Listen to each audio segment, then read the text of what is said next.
తోటకూర తోటకు వచ్చాను. ఇది అంతా తోటకూర. మరి ఇంకా ఆంటీ ఇక్కడ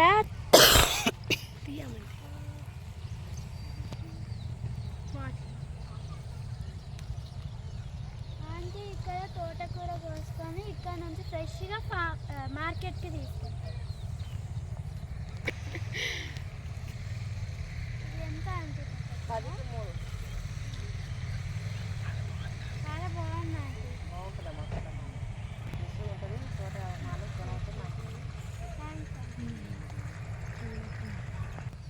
సో నేను చాలా హ్యాపీగా ఉన్నాను. నా హ్యాపీనెస్ మీతో కూడా షేర్ చేస్తామని ఈ వీడియో తీస్తున్నాను. Bye. Thank you aunty. Bye.